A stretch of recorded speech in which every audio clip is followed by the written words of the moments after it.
Hey, what's up you guys, it's Dorothy and welcome back to my channel. In today's video we're going to go into chapter 6 of book 1 of The Murder House by James Patterson and David Ellis, so let's get right into this video. This video may contain sensitive topics and foul language. If you do not wish to continue, I suggest you click off the video now. You have been warned. Chapter 6. I'm transported back hundreds of years to a time when you rode by horseback or carriage, when you lived by candlelight and torches, when you treated infections with leeches. When I close the front door of the house at 7 Ocean Drive, the sound echoes up the impossibly high rounded ceiling, decorated with an ornate fresco of winged angels and naked women and bearded men in flowing robes, all of them appearing to reach toward something or maybe toward one another.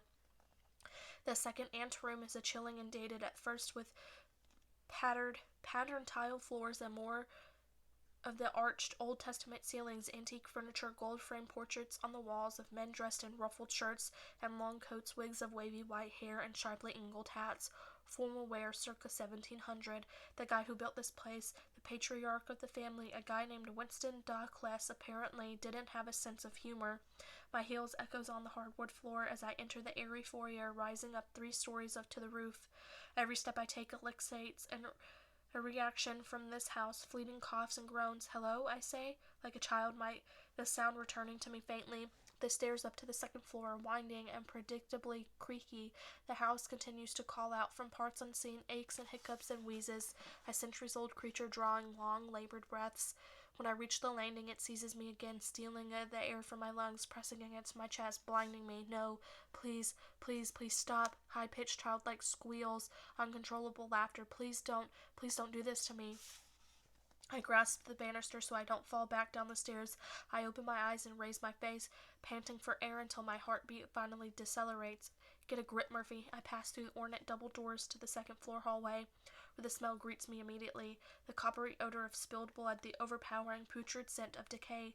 I walk along a thick red carpet, the walls patterned with red and gold, as I approach the bedroom where Zach Stern and Melanie Phillips took their last breaths.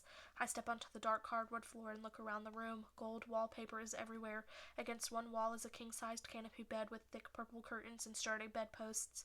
The bed is dressed in a purple comforter and ruffle with the velvet pillows, some of which are still on the bed, some of which lie on the floor. The dark wood dresser holds 2 pewter statuettes that were probably bookends for thick volumes of short stories that also now lie on the floor. The statuettes, as well as antique brass alarm clock, are knocked to the side of the dresser. Opposite the bed, made of wood that matches the dresser, is a giant armoire, and in the far corner of the room, south of the armoire and west of the dresser, is the bathroom. I remove copies of crime scene photos I Xeroxed from the file. Zachary Stern was found lying face down on the floor, his head turned to the right toward the door, his feet pointed toward the bed. Beneath him was a pool of blood and other bodily excrement from the horrific stab wound to his midsection. Several of his fingers were crushed as well. Melanie Phillips was found by the armoire opposite the bed, the back of her right hand touching the armoire's leg. She was lying on her stomach like Zach, her head to the left, her eyes open and her mouth frozen in a tiny O. She was stabbed more than a dozen times in the breast and torso, and then in the face, neck, back, arms, and legs. Now back to the scene. The comforter on the bed has been pulled back on the left side, showing a large blood pool where Zach was first stabbed while lying in bed. There's a blood spatter on the wall behind the bed and thick sea of blood embedded in the floor where he died. There is blood spatter on the armoire and all over the nearby floor where Melanie lay when she died. 2 more facts. Judging from the fresh semen found inside Melanie and Zach's genitalia, it seems clear the 2 of them had sexual intercourse not long before they were killed, and as of now, bearing DNA testing that is still pending, there is no physical evidence putting Noah Walker in the house. No fingerprints, no carpet fibers, no shoe or boot prints.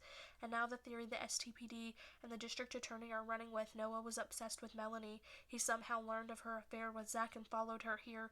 We don't know how he got in. The front door should have been locked, and no damage was done to it.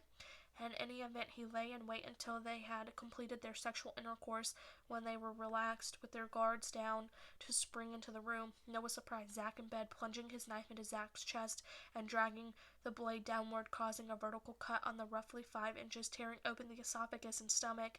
At this point, Melanie, who was in the bathroom cleaning up, came out. Noah subdued her by the dresser, knocking over the books and alarm clock and stabbing her multiple times in the breast and torso before throwing her to the floor by the armoire, where he continued to stab her from behind, slicing her cheek and ear and neck, and then her back, arms, and legs.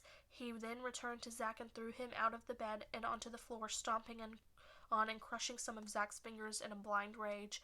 I moved to the corner beyond where Zach's body was found and squat down, trying to get the right angle and using the photos to make sure I'm accurate. Where Zach would have been lying on the floor with his head to the right, his sight line travels beyond the edge of the bed to the armoire. I repeat the same exercise from Melanie's vantage point and get the same line of vision from the opposite end.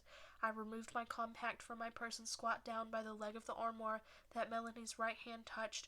I curl the compact under the armoire and around the leg so I can see the back of it. As I thought, the wood is abraded, scraped, and cut. 10 minutes later, I'm walking on Ocean Drive toward Main Street on my cell phone with Uncle Lang. Melanie Phillips was handcuffed to the armoire's leg. I say, he made her watch the whole thing. This wasn't an act of blind rage, Chief.